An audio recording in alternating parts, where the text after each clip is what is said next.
Hello.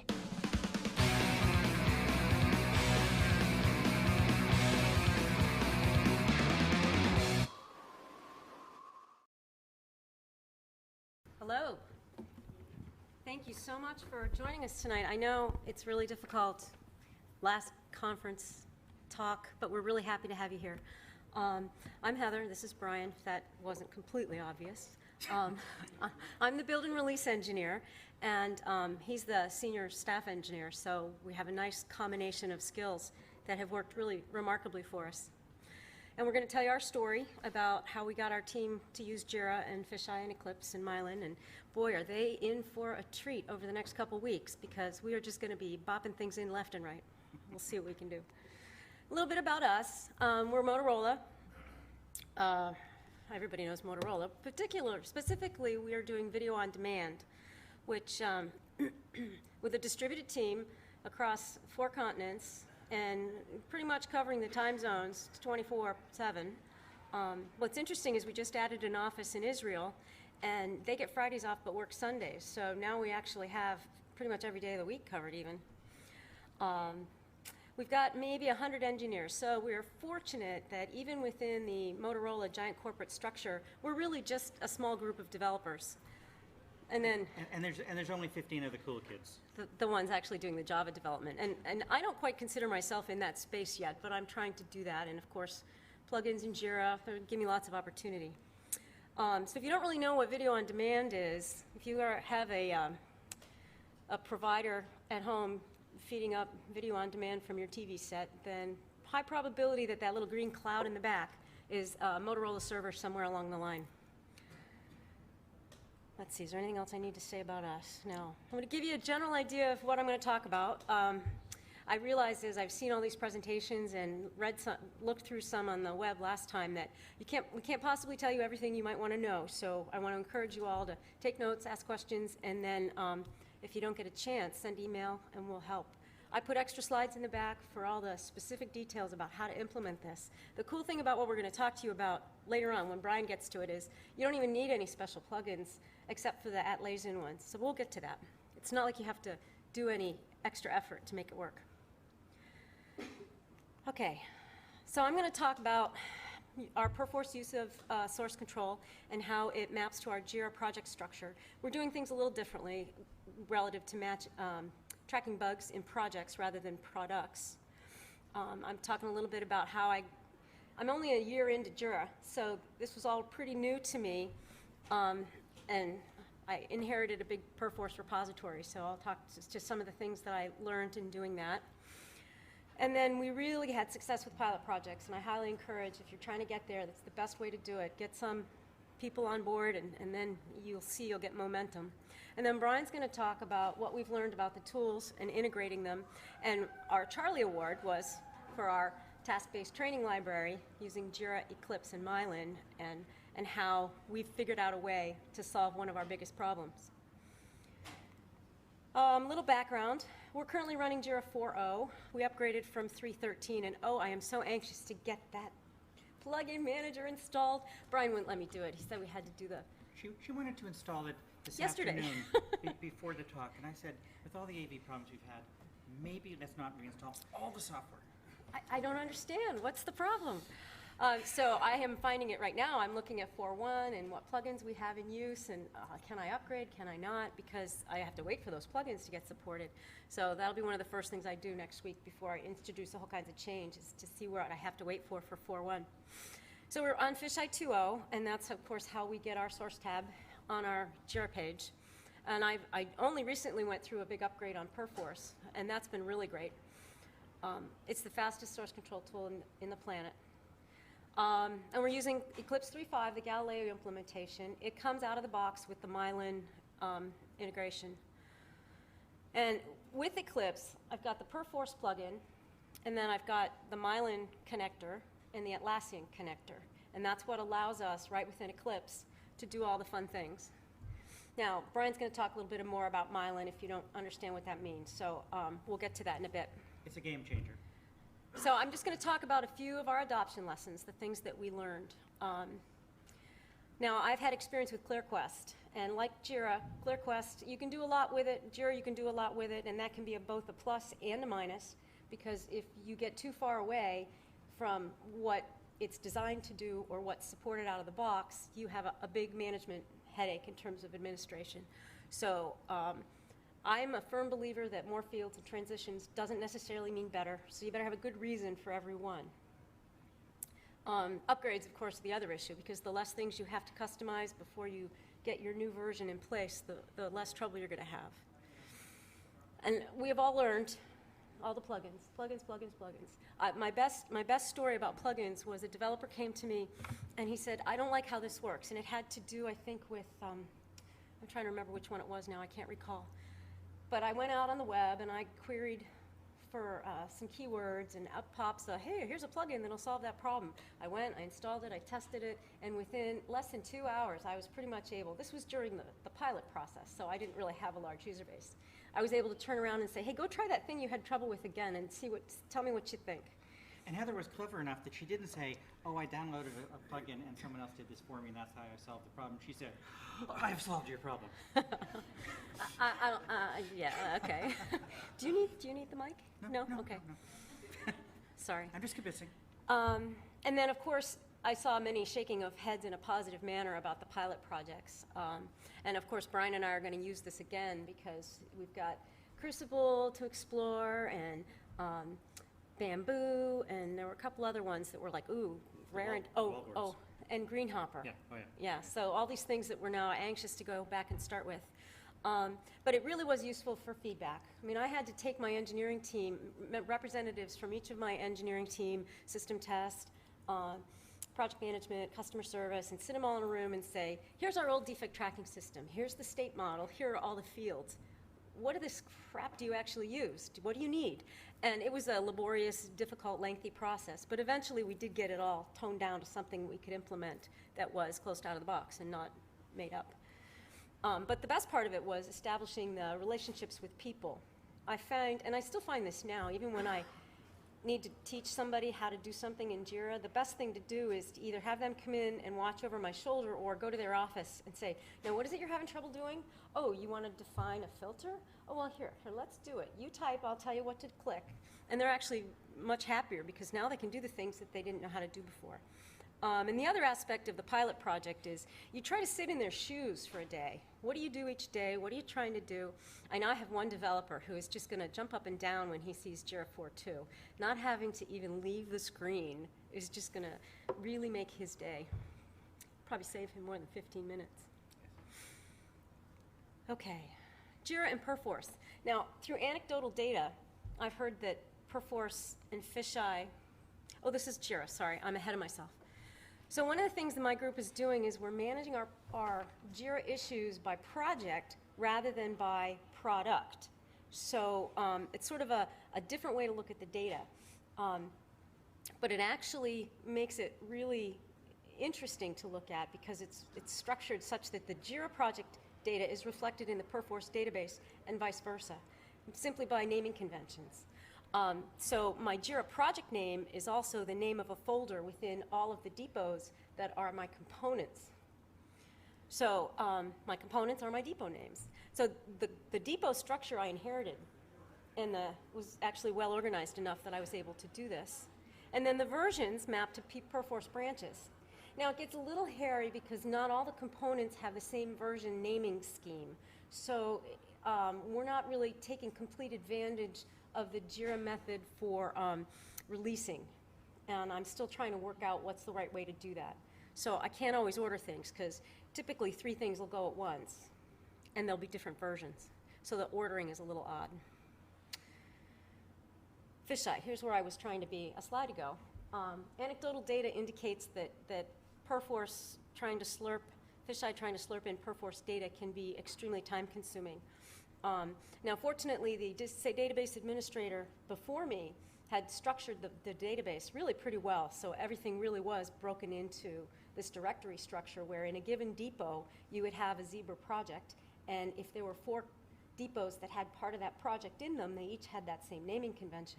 So I used this in Fisheye, and I defined my Fisheye repository to just be that component project. So I ended up with sort of project-specific repositories, and it really reduced the time to slurp all that data in. And it also let me go to the most important stuff first, because they didn't care about the alpha branches from 6 years ago. 6 years of history is way too much. So I found this to be really, really convenient in order to get fisheye up and running. And every time I would find another developer, it took a while for them to realize they had this new tab on their fisheye, on their Jira issue, and that it now showed the diffs, and then they could go and jump into fisheye. One thing though, if you're going to do this, you're not going to quite get it right the first time if you're doing what I did and you're starting with 6 years of history. So I had a couple misstarts. I mean, I really was trying to do an entire depot, and it was too time consuming because it would take forever. Well, so I'd stop and I'd restart. What I didn't realize was just because I deleted the repository, it didn't actually get it out of the cache. So I was running out of space. I'm like, what's the deal? I just deleted all these. So I had to go down into the cache and clean up after myself. And that was good. My system test team, my manager, just loved the source code repository with all the numbers, which I've cut off the screen here on the right.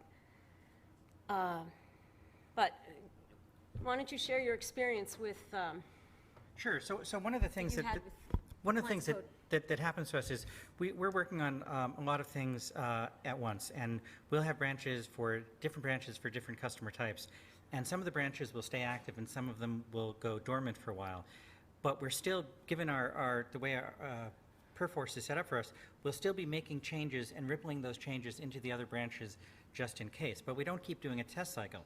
So 6 months goes by, and then all of a sudden we get a PM saying, hey, by the way, I sold such and such a customer the new version. It all works, right?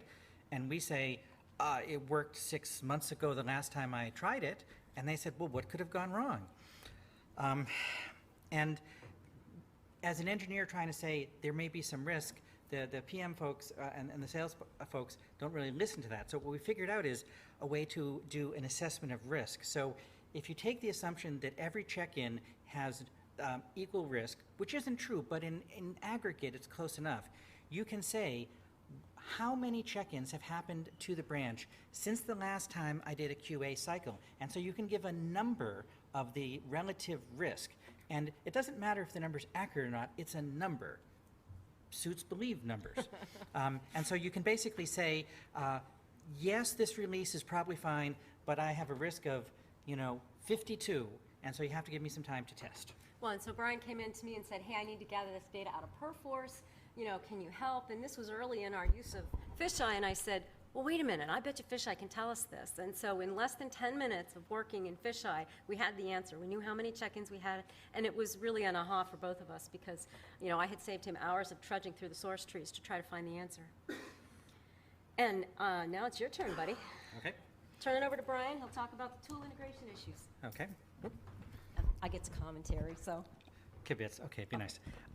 So I'm a developer, so I swim in the tool space. And I try to do my job, but also instill best practices in our team and our distributed team. And one of the things I try to teach people is, look, if you're going to spend all your day in a tool, you might as well learn everything about the tool. If you're going to be a Groovy person, learn everything there is to know about Groovy or Java or Scala. And if you are a Scala person, see me afterwards because I want to learn about it because I think Scala may be one of the next things. And as a developer, if you want to keep your job a few years from now, think about what's going to be popular a couple years from now. The other thing is we've heard so much about plugins, but what we're here to tell you is think about your plugins, and think about the plugins from another company talking to Atlassian's plugins, and that's where you really get some of the synergy. Now, you have to be a little careful because it can get complex, and we got so darn clever that we can do anything with Jira in Eclipse except create a bug. Yeah, custom field in the new bug workflow isn't exposed in the plugin with Eclipse, so you can't add a new bug. You can add an issue because it doesn't have a custom field, but not a bug. But the cool thing is, from my point of view, is Heather will do her Heather magic, and the problem will go away, and I don't have to worry about it. And the other thing is, think about your greatest pain points. It's like the old joke of how do you improve team morale, fire the grumpiest person. Well, if only that was a joke. The greatest pain points that we find typically is the lack of distribution of domain knowledge. Now, we do video on demand streaming, and when do people watch movies? nights and weekends. So when does the system get overloaded and I get a phone call? 3 in the morning. Or when there's a snowstorm in Atlanta. Yeah, we can predict the weather based on where we have support calls. You know, we get these support calls, oh crap, it must be snowing in Chicago.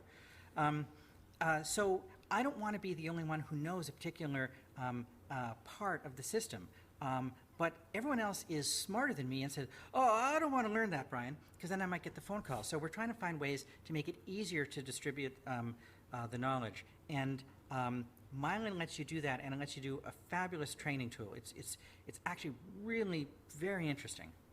So this is sort of the holy grail of where we're trying to go, where we have Eclipse in the middle. It talks to its workspace. It talks to Jira. It talks to Perforce. It talks to Fisheye. Everybody talks to everybody. So we're going to sort of step back. This is where we're trying to go, but we're going to step back and get a running start to this point. So Eclipse is our standard editor. Now, we haven't mandated it. We let people use whatever editors they want. Actually, I have one developer who is using Windows Notepad as his IDE. And my manager would not let me hurt him. I didn't get it. Windows Notepad boggles the mind. But anyway, so Eclipse is a very interesting editor. I mean, it is so powerful for all the fact that its user interface is sort of insane. But it's a great editor by itself, but when you combine all these other pieces together, that's where you really get the game changer. And we have this notion of, we say, use your exocortex. You know, when your brain is full, don't give up, use your computer, because that's what it's there for. Now, I wish I could say that I coined that term, but I got this term from this book. And if you take nothing else away from this talk or this conference, go buy this book. This is a fabulous book. If you think refactoring your code helps, imagine refactoring your brain. Andy Hunt is one of the smartest guys in our field. Go buy this book. And take away the software thing, too. So we're going to start with just Eclipse and Mylyn. So this is what you normally see in Eclipse. And you see lots of packages here, and you have to navigate through the packages, and there's files, and it's very hard to find things. If you're in an enterprise space, I mean, we have thousands and thousands of packages, and so finding anything is actually quite challenging. Okay. Oh, and by the way, this code that we're showing, we originally were showing Motorola code, and then the lawyers got all upset, so we switched this. The code that we're showing here is actually my open source project, which is log4j-fugue. I'll take a moment to evangelize. Yeah. It's log4j-fugue. It turns your log4j output from any server program into a music stream. You say, music stream? This guy's crazy. But just like your auto mechanic can listen to your car and hear, oh, I think it's dinging, you can actually listen to the music stream of your program and see what's going on.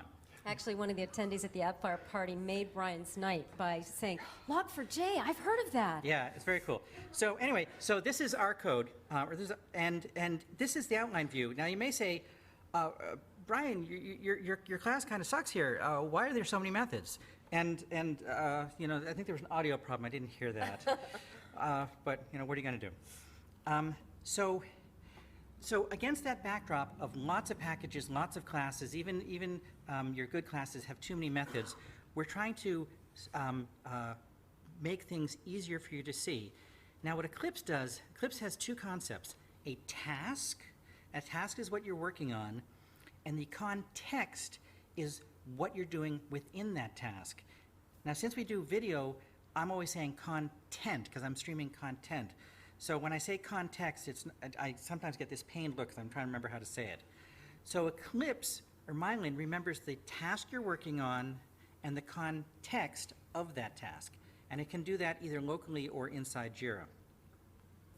So again, we have this theme that Brian's kind of a nut job. Small side here. So crashworthiness. So it used to be that automobiles weren't required to survive a crash. This was just not considered something that cars did. And I'm mentioning these are just the laws in the United States, and this is an international conference, and as Jon Stewart in The Daily Show informed us a few years ago, it is possible that there may be as many as 5 or 6 other countries in the world, so welcome all of you. Yeah, it was only rumors. Way back when, the US, one of the U.S. courts said, well, hold on there, bucko. You may not design a car so that it can crash. No jokes about Toyota now. But it will happen, okay? And so, you know, you better worry about that. and you say, okay, hello, Brian, come back to nature, or come back to the light. What does that have to do with Eclipse? Okay. Everything we work on is based on the actions we do, the verbs we work on. When you're working in an editor, I open a file, I close a file, I print a file, but you get interrupted. That is a first-class citizen. That is a first-class verb, okay? Being interrupted in an editor is just as common, just as standard as crashing an automobile. Now, I will say, I know this crash and the driver walked away unharmed, astonishingly enough. I do not know if the same can be said about the person who made this phone call. Okay, so Mylyn is your interrupt barrier. It remembers what you're doing and helps you go back to what you were doing before you got interrupted, okay? When you switch tasks, Mylyn remembers for you, okay? And we'll give you examples, and at the end of the talk, we're gonna have demos of all this working, but we just want to get through the slides first. So when you create a task, you can create local tasks that just are local to you, or you can create them in the repository. When you are creating a Jira task, you have all your standard Jira connection things, and we're actually quite excited about the time tracking because we've talked to some of the plugin manufacturers about who do time tracking. I think Minya and Timebox, there's so many, we're gonna have to check our notes. But one of the things we wanna do that we haven't done yet is when you activate a task inside Mylyn Eclipse, wouldn't it be cool if that sent a message over to Jira to say, start progress? I'm in progress, right. So then... And start the clock, right. So it would all happen automatically. We haven't gone there yet.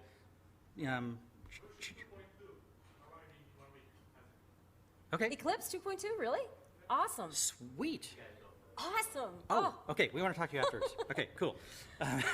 This is great. Our need. This is great. Fabulous. Great.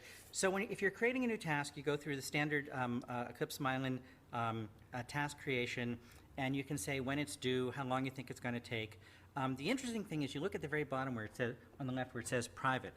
In a second, we're going to jump to the next tab, text. Okay. When you go to the context, there's this wonderful button that says copy the context to, and that is your magic button. The only button that I think really could have a claim to fame to be red and blinking, because that's the one that saves all your information. It needs to be sexier somehow. Well, currently you're just talking about local tasks, and it does that by default, Brian. Remember. Indeed. Okay. Okay. So task focus. Keep him honest. It's my job. I know, but it's a tall job. Okay. So task focus works by removing information. This is the same thing we were showing you before, but with the task focus. So you can see over here, I'm only showing you a couple things. So in the bottom section is the outline view, and I'm only showing you the two methods that I've visited before. And the top view is the package view, and I'm only showing you the packages I've visited. Mylyn takes the user interface theory that places you've been are by definition interesting, and places you might go to again. Places you haven't been aren't interesting, although they may become interesting, okay? So we make it easier by showing you less information, okay? Now, as you go through the file, every time you click on a method, those methods get added to the list of interesting places. Now, over time, the places you visit more and more get darker and darker and darker, and places you visit less fade away and eventually go away. Now, we're talking about this context in terms of building the training library and the subject matter expert creating this context. But this would happen even as you coded new applications. Right. Just a thought I had. Okay, so this is a flashback, and this is what you used to be using, and it's kind of horrible, and you don't have to do that anymore. Especially not with this time thing. That is so cool. Yes. So switching task is where where things really win. So this is the task I've been working on, firefighting. That's kind of what I do, and I want to switch to this new task called this new task. Very clever. Okay, so here's what happens with a single click of the button in Eclipse. Okay, I tell Eclipse I want to activate this task. It asks Mylyn, load me the task. Mylyn says, okay, get me the context, get me the context for that task, and then it loads all those files and all those methods from Eclipse into your system. And if you see by doing that one click, this is actually on our real project, I get a different set of files, I even get a different set of layouts, I get different methods and classes, and I didn't have to remember what I was doing. Okay, it handles it for me. Okay, so and then when you save it, it goes into Jira, and then it's remembered for you, and you can share it. But this is where the secret sauce comes in, because it really did take 2 senior engineers to figure out through Eclipse what we had to do special in order to have all the right plugins set up, and for me to actually load Brian's context, because it's saved on his workstation and it's based on his environment. And so when I go to try to load it, and the 2 key factors we learned were you have to have the same project name in Eclipse. So you need to standardize. Well, if I've got the Zebra integration branch, then I should call my Eclipse project Zebra integration. And if I have the same source base, so if there's directories that are omitted sort of by general policy, then they both have to start at the same root of the tree. Otherwise, the context load will not succeed. Now, all that detail is in the end of the slides, so you'll have them for later download, but we didn't think that it was appropriate for this level. So we're going to show you the magic, but we did tell you how to do it yourselves. Right, but it's the principle of least surprise. If it's Zebra integration, don't call it striped horse integration. I mean, so now if you're integrating Mylyn with Jira, instead of creating a task, very often you're having a task pushed to you. It depends on how your shop works, but our QA department finds bugs, assigns them to me. They show up in my Jira work queue. And so what I do is I do a query against the Jira set of bugs and find what's been assigned to me. Okay. So I can use my JQL, which is fabulous, by the way. I'm an old SQL kind of guy, so JQL is very cool. So I can use an existing query, or I can find a new one. And then I get a list of all the tasks that have been assigned to me. I pick one, and I activate it, and I start working on it. Okay? And all of a sudden, Shazam, if I've been working on it before, it remembers what I was doing, and it shows me all the files, so I don't have to remember. But wait a minute, Brian. You have to actually save the context. Well, yes, but we assume that I've done that previously. Okay. There is that one little change in behavior on the part of the developer, because now you're saving the context outside of Mylyn. You're saving it within the Jira database. So you actually do need to physically save the context to have it attached to the Jira issue. So Right. It's a small change in behavior, but the benefit is really huge in the long run. Right, and it's self-limiting. If you forget, boo on you, and you won't forget the next time. So now we've got all the tools cooperating. So I'm doing my Eclipse thing. I'm saving my task in Jira. I'm using Mylyn to save my task into Jira. Fisheye's telling me what's going on, and I'm closing my bugs in Perforce, or I'm fixing them. The other thing you can do, since now you're saving stuff not just in Eclipse format, you're saving them in Jira format. You can put anything in the task that Jira wouldn't normally let you. So I can put a log file for my verbs. I can put a link to my documentation, maybe that I wrote my system design doc and so on. I can put anything. And when we get home, oh my God, we're going to start playing with Confluence, and it's going to get just crazy. Our developers aren't going to know what happened. I'm not going to touch that one. Okay. Moving on. Okay, so now the meat of it is, so what's the real problem we're trying to solve? Real problem is that we're all too busy. I have a 5-year-old son, so I measure everything in, can I get some sleep tonight? Okay, and those nightly phone calls for the people who can't watch movies. It's kind of cool to be indispensable until it's not. So how many people here have said this? Oh, I'll just do it myself. I could train you, but it's just easier to do it myself. That's a death spiral, because you'll have to do it again and again and again. Okay, so we need to lower the bar. We need to make it easier to train people. Okay, so that's why we're trying to do this training tool. So I take the approach, the old. Anyone remember Nicholas Wirth, literate programming, where he said the verbs in the actions in your system were verbs, and the objects in your system were nouns, and so your code should read like a sentence. Wind speed equals weather.get wind speed. I don't have to tell you what language that was in. You understand it. So we treat our system as a set of verbs. Our system, it's watch a movie, finish a movie, movie fails, so on. So I create, each of those verbs needs to be explained. So I create an action item, not a bug, because I don't want anyone to close it, an action item for each one of those things, like create a stream. We call them streams. And then I go to all the classes that are interesting, and I go to all the methods in those classes that are interesting for create a stream, and then I remember it, and I can give it to somebody else. It just occurred to me that the standard Jira task that comes out of the box would be just as effective. We just happen to have action items and bugs, and so we didn't want to be using bugs to document our training issues. We could just as easily have created a whole new workflow but it didn't really require that much effort. We just wanted to use what we had, so that's why we're using action items. Okay. So, Sorry. so Eclipse Mylyn remembers all this for you and can hand it off to somebody else. So you attach the context to the Jira issue, and away you go. You're no longer the only person who knows the system. And it's one of these, I love systems that have the right kind of feedback. So, you know, if someone says, Brian, you have to do a documentation task. It's like, what? Someone says, do this training issue really well, and we can legitimately hand it off to someone else. I say, ooh, I will do a great job.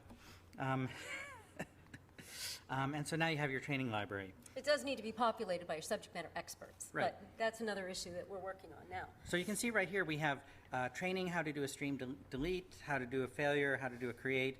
I suppose we shouldn't be teaching our people how to make a failure. Yep. We're pretty good at that already. Well, no, they're learning how a failure is mapped through the system so that they can understand them. Okay, and since this is an Atlassian Summit, and we know how you guys operate. Yeah, Brian's gonna let me clean up. Here, you take this. So we have a demo, so don't leave. I just want to do a quick summary on the takeaways. We talked about the Perforce Depot and Jira project. Anybody who wants more information about that, send email. We've got the contact information in here. Talking about what we did to get Jira, Perforce, and Fisheye all working nicely and not too slowly. The pilot projects, which it sounds like most of you are doing anyway. And then Brian talked about the tool integration benefits and our big award winner, the Mylyn is a training tool, a task-based training tool for our sharing of knowledge. And I think now's the time for our demonstration. You're Okay. going to drive, right? Okay, sure. And we're running Jira, Mylyn, Oh, I forgot to talk Eclipse, about that. Fisheye. Jira, Mylyn, Eclipse, Fisheye. Oh, forget this. Right. Cancel. Camtasia. This, and we're running all of it on this droid running wirelessly. Yeah, this right. droid from Motorola. No, the PC is actually under a little stress right now because it does have, here, you're going to drive, so let's switch. Okay. Again. So. Yeah, So- it is using VM Player to run the Perforce database. So here we are at Eclipse. You come in the morning and your screen is blank and you're like, and it's Monday and it's like, hello, what's going on? And I want to remember what the heck I was doing. So I do a right click here and I say activate, and Shazam, all of a sudden I've got 3 files open. It remembers where I was. Don't and forget your paw prints. Oh yeah, I'll get there. It remembers where I was in the files. Now the interesting thing is you got this paw print icon button here. Sometimes you want to say, I want to look at the whole file. I don't want to look at just the places I was. So here I'm looking at the whole file, and it's like, oh my God, I don't remember where I was. And you click the paw print, and it says, that's where you were, okay? And so it remembers exactly where you were. So now let's actually show you switching contexts and do number 3. Either one of them, they're Is all it? valid. Okay. And I don't even have to do the right click. I can just click there, and you can see the screen change. I automatically pulled up the other places that I'd been, the other files that I have open, and if I come back here, there's a different set of methods. Now you can see, I didn't have the paw print clicked, but you can see that the places I've been are darker. So even without the paw print, I can see what's going on. One other thing here is that it's a little hard to have 2 user spaces in the Eclipse on one machine. So if you were doing this for 2 users sitting at 2 different desktops, then typically Mylyn would come up and say, hey, there's context with this issue. Do you want me to load it? And that's where the saving of the context to the issue allows it then to be shared. And we just can't really demonstrate that in our single user environment. So what's really happening here, rather than the download from Jira, is probably just using the Eclipse data it has inside the Mylyn interface. And just to show you how it actually works, so I've been visiting these 2 methods within my class, but now let's suppose I go and I visit another method because set instrument name, because this is about my music system, is interesting. So I click on this, and you see it got added here. That's defined as another interesting spot. That's creating the context. And it's as simple as that. And so it's fine. And if you get interrupted, Wait a minute. Wasn't there a call? There was a call this morning about when I was brushing my teeth about needing to. They needed to learn something that we know about in this music system. Okay. So we'll go over here and we'll say, let's create a new task. So we'll create a new task, and we're going to use it in the demo directory because we don't want to do this in the production system because Moto gets cranky about that. No, we do have it in production. It's just Okay. not on this machine. Okay. So I can type here and say, I wasn't brushing my teeth? Yes, I was in the other room. Really. And so I can create all my normal things just like I would normally, but then I submit a task. I submit it. One thing of note that I've started to do or institutionalize, or trying to, is that with these training tasks, the key is the name of the project in Eclipse. So I'm trying to add that into the environment field in Jira. I suppose we could do custom fields for it, but I'd rather not have to do that, so that anybody looking at it would know, oh, I need to have a project with this name and it has to look at this source. So you could easily create that on the fly if you needed to. And you can see that it automatically got added to my task list. I go ahead and activate it, and so far I don't have anything there. So I'm going to take the paw prints off of my package view. I'm going to open up JFugue, log4j-fugue. I'm going to open this. I'm going to open this. I'm going to come here to the outline view. I'm going to turn on my paw prints, and I'm going to say, so Heather, you have to set the message receiver in this class, and it jumps down there. Ooh, that looks like a big class. Let's look at that. Let's look at the run method. And so essentially what Brian's doing here is he's building up the context, and now once he's got sufficient context... So then I can go back to... We'll actually remember to save it. Yes, to his Jira task. I never forget that, like every other time. And I say then I can say, okay. Actually, if you do forget, Here, you just have to open it again, Heather, get it back, and then with save it. it for me, please. And so then I come down here, and I say attach context. I do a submit. Can we jump over to... Alt-tab. Okay.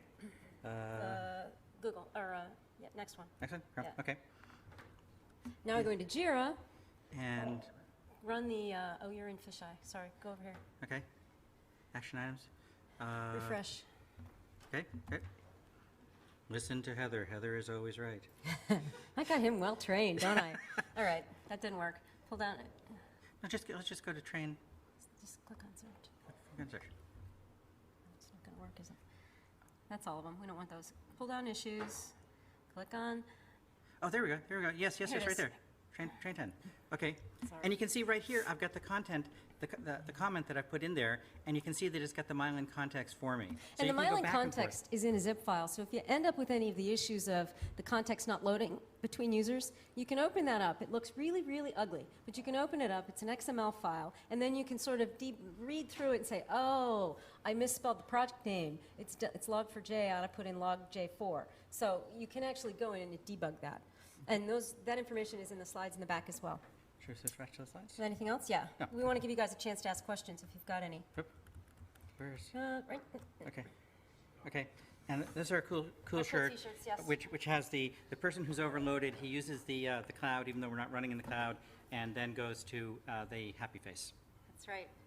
Okay. So this is contact information for Brian and myself, and a very unobtrusive plug for his own open source development stuff at the bottom. And then an even less obtrusive plug for Pragmatic Programmer, where I write articles. So But thank you so much for coming and joining us at this late hour at the end of this fabulous conference. Thanks. But we'll answer questions if there are any. Jesse, do you need this? No. Okay. Does anybody have any questions? I know, so much detail. Yes. You mentioned that you don't mandate any particular IDE. Right. How easy is it to build a context within Eclipse and then have someone in IntelliJ use it? That doesn't work. Okay. Actually, we're going to have to deal with that because one of the acquisitions we just had has a heavy dependency on IntelliJ, and we're going to see what we can do about. I mean, it's possible because the task context is just an XML file. So one could imagine doing it, but I don't want to spend my time. I mean, conceptually it's possible. Okay. Yeah. Okay. Is it on? No. He was just tapping it. Okay. Another question? Yeah, I was just wondering how, for your first installation, how many projects you have, how big, how large is your Jira at this point? Jira, okay, Jira. Oh boy, I should know the answer to that. We're not really very high in issues. We've got less than 2,000. So we're pretty new in Jira. As far as Perforce is concerned, I have over 11 gig of data. And I also have one proxy installed in Beijing, and I'm going to put a proxy in Israel as soon as we convert them out of Subversion. Yep. Did that answer your question? Yes, it did. Okay, thank you. Any more questions for Brian and Heather? All right. Thanks again Thanks, so guys. much for being Great here, talk. hanging in. Oh, Yeah.